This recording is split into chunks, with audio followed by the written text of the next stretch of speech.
এত গোটা খালা না নিয়ে বসে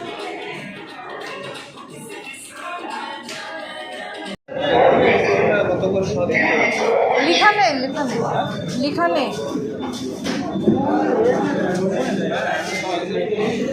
এটা কত করে?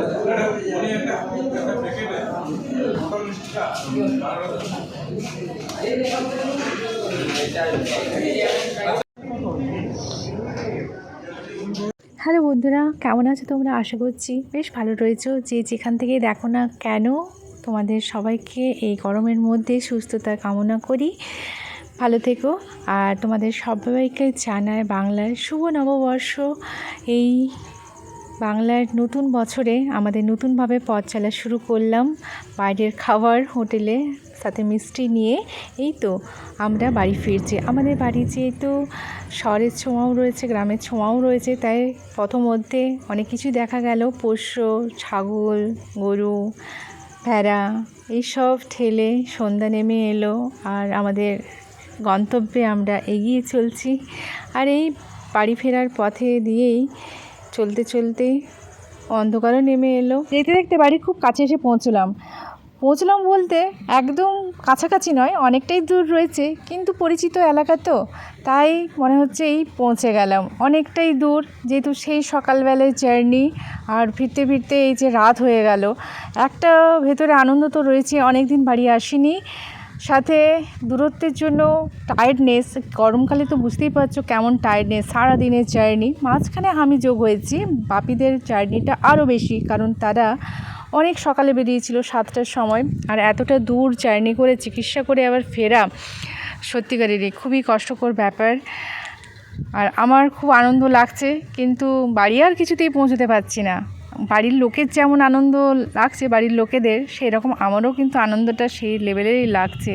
যারা বাড়ির বাইরে থাকো তারা তো বুঝতেই পারছো কেমন ভালো লাগে। তো এই যে চেনা পরিচিত সমস্ত গাছ গাছালি বেয়ে বাড়িতে এসে পৌঁছলাম। এসে দেখি কে এসছে আমাদের বাড়িতে। দেখে তো ফার্স্টে ভাবলাম অনেক কিছু নাম বললাম, কিন্তু না, এই পরিচিত লোক সবার বাড়িতেই চাই এই রকম পরিচিত। আসলে এটা হচ্ছে পার্সেলওয়ালা, সবার বাড়িতেই চাই এখন। তো যাই হোক, এই যে বাড়ি থেকে নেমে সুস্থির, মানে জার্নিটা শেষ হলো, কখন যে শেষ হবে এটাই ভাবছিলাম। ভালো লাগছে, চেনা পরিচিত জায়গা, মনে হচ্ছে সমস্ত কিছু ফিরে পেলাম। এক রাত শান্তি নেমে এলো আমার মনের মধ্যে।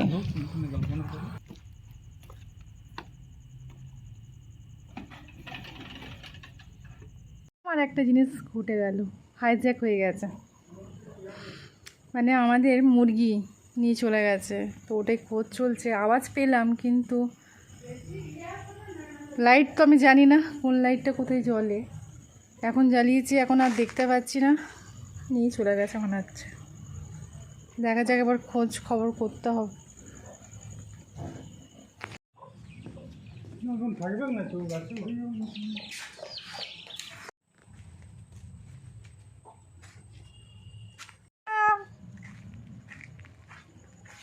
ওই যে পেয়েছি সোনাকে,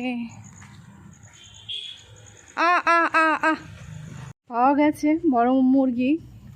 মোরগটা ভয় পাচ্ছিলাম কোথায় গেল, তারপরে একটা কিন্তু বাচ্চাকে নিয়ে চলে গেছে, তার ভয়ে কটাস বলে একটা বিড়ালের মতো জিনিস আছে, নিয়ে গেছে, সেটাতে এরা বেরিয়ে গেছে। একে পাওয়া যাচ্ছিল না, তো ভাবলাম এটাকেও নিয়ে গেছে। যাক, এটাকে পাওয়া গেল, দেখা যাক, এটাকে আবার যত্ন আত্তি করতে হবে। সোনা,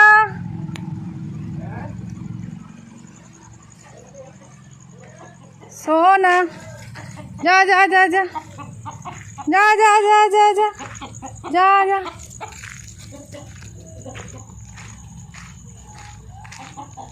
চ চ চ চ চ চ চ চ চ চ চ চ চ চ চ চ, পাঁচিরে উঠে গেল যে।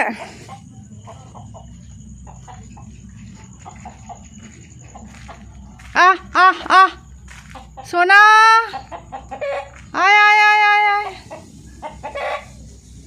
ভয় পেয়ে গেছে বেচারিরা, আর আসতে চাইছে না।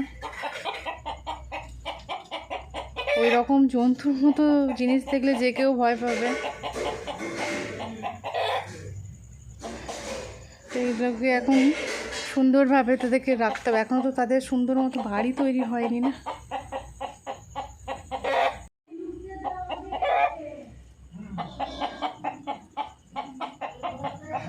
বন্ধুরা কেমন আছো তোমরা? আশা করছি বেশ ভালো রয়েছো, আমরাও ভালো রয়েছি। গরমের কত ভালো রয়েও, কিন্তু তবু মনটা ভালো রয়েছে, কারণ ঘেমে প্যাচ প্যাচ হয়ে গেছি কিন্তু মনটা ভালো রয়েছে। গরম তো সব দিক থেকে প্যাচ প্যাচ হচ্ছে, বাইরের দিক থেকে মন দিক থেকেও বেশ গদগদ, কারণ বাড়ি এসেছি, কালকে বাড়ি এলাম। তো সকালটা আজকে মেঘমেঘ করে কাটালো, জানি না সন্ধ্যেবেলা হয়তো বৃষ্টি আসতে পারে। তো বেশ ভালো লাগছে। আর এখন যাবো ওই বাড়ি, সকাল হয়ে গেছে, একটু কাজ গুছিয়ে দিলাম সকালবেলার, তারপরে এখন যাবো ওইখানে, সবার সাথে দেখা করব। বাড়িতে সবাই বড়রা রয়েছে ওখানে, আর সবাই এসছে, আর আমিও এসছি, আমিও চলে যাব। আর কটা দিন মাত্র রয়েছে।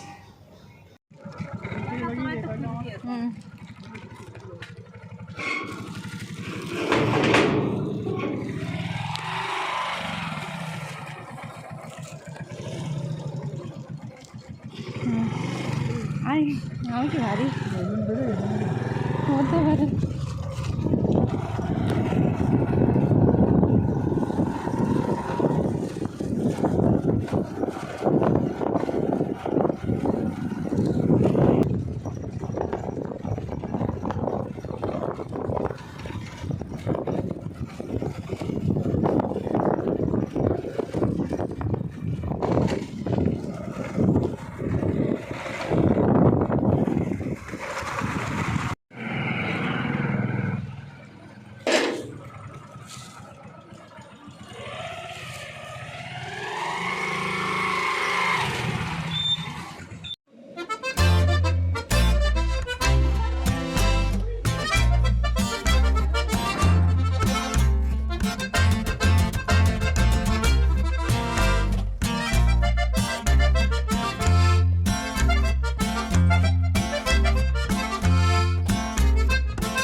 এটাও একটা আমাদের আরেকটা বাড়ি। তো চলে এলাম এখানে সবার সাথে দেখা সাক্ষাৎ করতে, আর সবার সাথে বেশ কুশল মঙ্গল জিজ্ঞাসা করা হলো, সবার সাথে দেখা করলাম। আর একটু জল টল খেয়ে তারপর এই যে বসে গেলাম চেক আপে।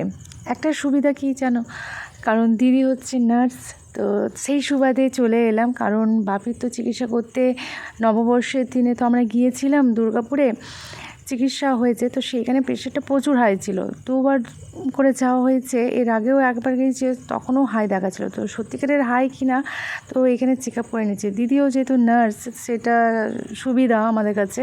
তো বাপির চেক আপ করানো হলো, তো যথারীতি বেশ নর্মালি রয়েছে, খুব একটা ডিফারেন্স নেই। তো ওটাই আমাদের চিন্তার বিষয়, মানে ওখানে কী করে এত হাই হয়। আর সেই সুবাদে বাপিকে যেহেতু করছে, তো সবাই আমরা বাড়ির সবাই চলে এসছে, যে এমনিতে তো করবে না, সবাই একজনা করলো, তো সবাই চলে এলাম আমরা দেখাতে। আমি প্রেশারটা অবশ্য দেখাইনি, সুগারটা দেখছিলাম। তো এই যে আমার সুগারের রিপোর্ট একটুখানি বাড়া রয়েছে, কারণ একটু আগে আমি ওই দেওয়া হয়েছিল শরবত আর মিষ্টি, তা তো সেটা তো খেয়েছি, তাহলে তো একটু তো হবেই। আর এদিকে বৌদিমণিও চলে এলো, বৌদিমণিও কিছুদিন আগে একটু অসুস্থ ছিল, এখন ঠিক আছে, তো তারও দেখা হচ্ছে। তো বৌদিমণিও মনে হচ্ছে এইটা তারও প্রেশার রয়েছে, না তার প্রেশার নর্মাল ছিল। চলে এসছে এখানে এই বাড়িতে, আর দেখি মেহেদি পাতা নিয়ে যাব। বাড়িতে আসলে যত উৎপাটাং মেয়েরা মানেই তো এই সব, কোথায় রূপচর্চা, কোথায় এই চর্চা। তো তার জন্য আমি এখন মেহেদি পাতা নিয়ে মাথায় লাগাবো। এখনকার যুগে তো সবারই চুল কালো তো নেই, তো তারই ব্যবস্থা করছি। কত আর কালার লাগাবো, কালার লাগিয়ে সমস্ত চুল পাকিয়ে ফেলেছি। তো এখন ন্যাচারালিভাবেই এই মেয়াদি পাতা, তো এই মেয়াদি গাছে চলে এসেছে। এবার মেয়াদি পাতাগুলোকে উদ্ধার করি। এই যে মেয়াদি গাছটাকে অবশ্য কেটে দেওয়া হয়েছে, পুরো একদম ঝাঁক ছিল।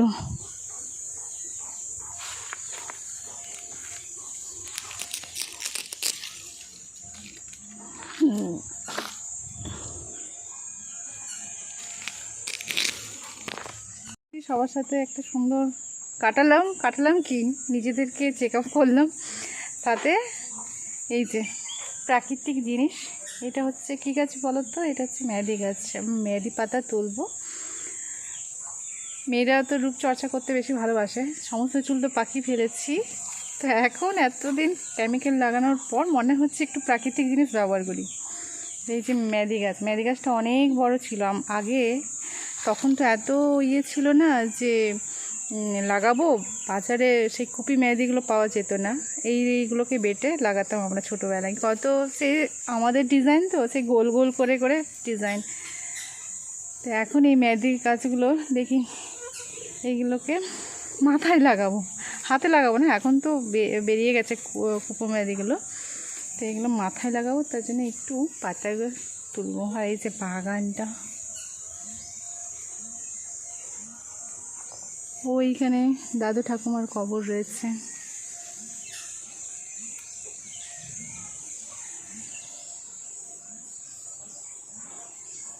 আর এটা হচ্ছে দেবদারু গাছ। আমার প্রয়োজন মতো মেহেদি পাতা তুলে নিলাম। তো এখন বাড়ি যাবো। তো সামনে দেখছি দোলনা, তো দোলনা দেখলে একটু দুলতে ইচ্ছে করে। তো আমি একটু দুলেও নিলাম। এটা বাচ্চাদের দোলনা, আর বাপি সেই সময় দেখে নিয়েছে, তো একটু লজ্জা লাগলো, কারণ এখন তো সেই রকম দোলা হয় না। আগে আমাদেরও এমনি দোলা হতো, তো এতটা ফ্যান্সি টাইপের দোলনা ছিল না। ওই একটা কাঠ দেওয়া থাকতো, তাতেই আমরা দুলতাম। তো বাচ্চাদের জন্য আর পার্কে টার্কে দোলা হয়, কিন্তু এইরকম কাছে দোলা হয় না। গাছগুলো অনেক বড় বড় হয়ে গেছে। আর এই যে এটাও মনে হচ্ছে পাতাবার গাছ, কিন্তু দেখে মনে হচ্ছে যে এটা দেওয়াল থেকে বেরিয়েছে। দেওয়ালে থাকে না বট গাছ, অশ্বত্থ গাছ হয়, তো সেই রকমটা মনে হচ্ছে। কিন্তু এই যে এইটা টপ থেকেই হয়েছে উঁচু করে। আর এই যে কোকো সোনা, আমার খুব ভয় লাগে, জানি না কেন। আমি আর এত বড় শরীর, আর সে তার লাফানি দেখে আমার মানে সেই রকমের ভেতরের জানটা লাফাতে থাকে। কেন জানি না, আমি খুব ভয় পাই। না, ও লাফাবে না, সে আদর খেতে পছন্দ করে, আর আমি তাকে দেখেই ভয় পাই। মানে আমি পারি না করতে। ও বাড়ি থেকে আমাদের বাড়ি চলে এলাম, আর আমাদের বাড়ির পিছন সাইডটাতে লেপাই পোতাই চলছে। এই যে একটা ছোটো বুনু, সে লেপাই পোতাই করছে, খুব সুন্দর। যেমন দেখতে, তার হাতের কাজটাও সেই রকম খুবই সুন্দরভাবে, বেশ প্লেনভাবে। মাটির বাড়িকে যত্নার্থী করলে না খুব সুন্দর লাগে, সিমেন্টের বাড়ির থেকেও খুব সুন্দর লাগে দেখতে।